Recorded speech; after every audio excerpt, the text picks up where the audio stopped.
Ja, men du vet ju 28 dagar senare så kommer ju The Rage Virus. Det kommer ju från den här schimpansen som hade blivit arg på den vänster.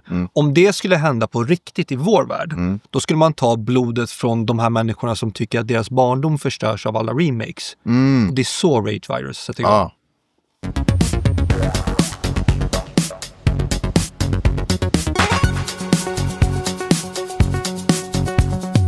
28 Years Later är regisserad av Danny Boyle och skriven av Alex Garland. I rollerna ser vi bland annat Aaron Taylor Johnson, Jodie Comer och Ralph Fiennes. När överlevare av vredesviruset lämnar sin trygga, isolerade ö och beger sig ut i världen ser de snart att det finns fler hot än de infekterade. När 28 dagar senare kom ut, jag hade inte sett så många skräckfilmer i mitt liv, men när 28 dagar senare kom ut så kände jag så här, det här är den bästa skräckfilmer jag någonsin sett. Och jag tror att det var så för mig under många år. Sen så har vi sett så många skräckfilmer sedan dess att jag har inte ens någon intern lista liksom.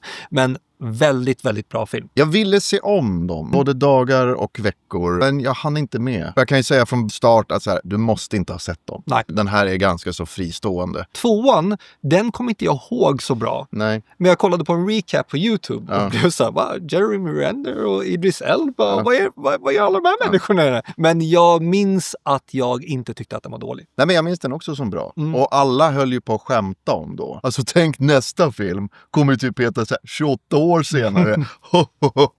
Och nu är den här. Egentligen så ska det heta 28 månader senare. Men det har gått för lång tid. Det har gått för lång tid. Ja, men det är 28 år senare. Storbritannien är liksom inom karantän. Resten av världen har lite koll på viruset. Och ja, på Storbritannien där får man liksom klara sig själv lite grann. Och de här människorna som filmen handlar om, de bor på en ö som är kopplad till fastlandet på ett eller annat sätt. Och de kan ta sig in då och då. Men de har sitt eget community där. Ja.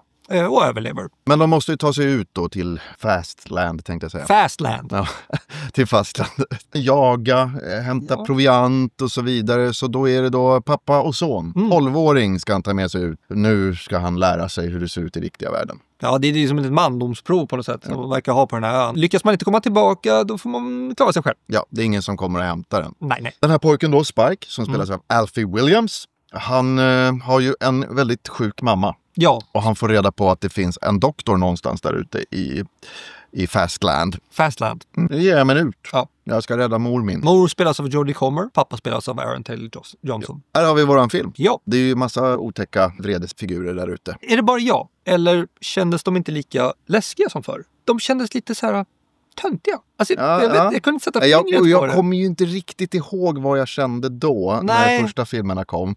Men jag blev inte riktigt skrämd här. Nej, de kändes inte som ett riktigt så här, jättehot. Eller så här, de var ett hot. Det är inget snack om saken. Det var bara att de inte agerade skrämmande så att jag fick så här kalla kårar. Nej. Jag kan lite jämföra dem med rovdjur. De är inte längre människor som har förändrat, vilket gör dem inte lika läskiga. Nej, exakt. Jag kommer ihåg till exempel när Cillian Murphys karaktär går in i den här kyrkan.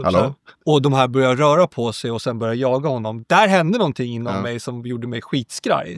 Det hände inte i den här filmen riktigt. Regissör och manusförfattare här, Danny Boyle och Alex Garland. De har gjort massa fantastiska saker tidigare. Och det är ju Danny Boyle och Alex Garland som gjort originalet. Jag vet inte om jag har glömt eller om jag har missat någonting på vägen, men det här är klippt som en musikvideo lite grann. Lite så. Till och med också att notera att när de dödar de här zombierna, då liksom freeze-framas det nästan. Och sen så roteras det runt killshotet så att man verkligen ser att hur de dör. Jag vet inte om det var riktigt nödvändigt.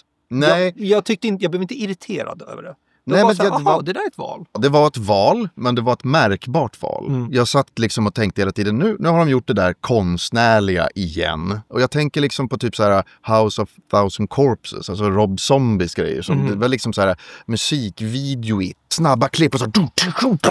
Det är inte riktigt det jag söker efter när jag ska bli skrämd. När jag tänker på den här filmen och tänker vad jag ska tycka om den eller så. Jag var inte uttråkad. Jag tycker att skådespeleriet var rätt bra faktiskt. Det är framförallt en mänsklig historia skulle jag nog säga snarare än en skräckfilm. Det handlar om människor, det är en pojke som vill ta hand om sin mamma, liksom rädda henne och de ger sig ut på ett äventyr. På äventyret så skulle det lika gärna kunna vara rövare som dyker upp på vägen istället. Filmen har brister, men samtidigt så kan den vara väldigt vacker. Den har vackra stunder. Vackra repliker framförallt. Och så här levererade av skådisar som är väldigt duktiga på det de gör. Ja, men till exempel Aaron Taylor Johnson här. Jag har kritiserat honom tidigare för att inte vara liksom en huvudrollsskådespelare. I det här fallet, han har inte huvudrollen, men han får ju väldigt mycket plats. Ja. Och jag tycker att han gör det väldigt bra. Jag tycker Alfie Williams är väldigt bra. Ja, det är så här, ibland så kände jag så här, fan vad duktig han är. Och ibland så kände jag, fan han är nästan för duktig för att det kanske ibland blir så här för överspelat. Okay. Om du fattar vad jag menar. Ja. Jag vill inte kritisera barn så mycket. Han är ju jätteduktig. Det är inget snack om saken. Men ibland så kanske jag kunde känna så här, regissören kanske borde bara ta det en gång till. Jodie Comer är ju alltid bra. Så det var fint att se henne igen. Ja.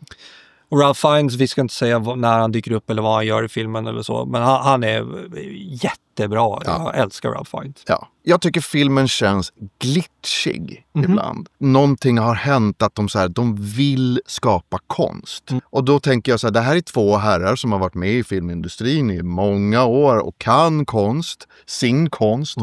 Men det här känns som de försöker skapa någonting annat. Det känns som två äldre gubbar som försöker göra konst. De har inte konsten här eller i hjärtat, utan det är så här, det där kanske ser snyggt ut. Eller vad tror du?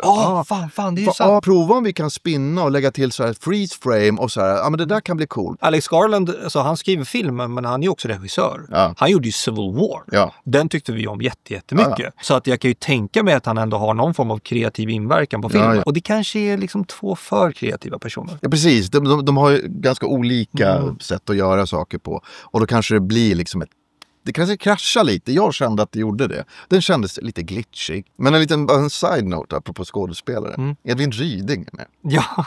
En svensk skådespelare. Det är så märkligt, för jag visste inte att det var han från början. Och sen så händer en grej där jag bara hör svenska. Och jag bara så här, Hans repliker var inte de bästa. Skrivna. Nej. Jag kan tänka mig att Edvin Ryding har en bättre engelska. Ja, gud ja. Det tror jag också. Men att Boyle har sagt, nej, försvenska den. Du ska låta som en utlänning. Jag tror att det är det. Jag kan faktiskt inte blamea Edvin Ryding här. Nej, jag tror det är mer regin faktiskt. Det är kreativa val här som jag inte är överens med. Stundtals tycker jag om filmen, och den här filmen är 2 timmar lång. Och jag var faktiskt inte alls uttråkad. Nej. Men jag var ständigt aktiv i mitt kritiska tänkande. Jag var inte inne i filmen, men jag var underhållen. Ja. På samma sätt som man kan vara av typ en musikvideo eller liksom en konstutställning. Jag måste erkänna att när jag såg filmen så var jag väldigt trött. Och jag såg brister, men det var så här, jag orkar inte bry mig om de här jävla bristerna. Och därför är det väldigt bra att faktiskt komma och prata 2 personer. Reflektera, bolla. Vad tycker man om filmen? Och jag håller helt med. Jag tycker att det konstnärliga faktiskt var väldigt vackert. Men som helhet så blir filmen lite sådär. Däremot från min sida är det fortfarande en rekommendation. Ja, jag skulle nog säga att det är en rekommendation från min sida också. Men de har ju redan bestämt sig för en trilogi. Ja. De har redan börjat casta och allting för andra filmen. Och de har avslutat den här filmen på ett speciellt sätt som gör att de har redan börjat bygga upp andra filmen. Där får ni nog tycka vad ni vill om just hur filmen avslutades. Jag är inte helt övertygad. Jag säger så här, jag ser inte fram emot uppföljaren. Men vi kommer se den. Vi kommer se den.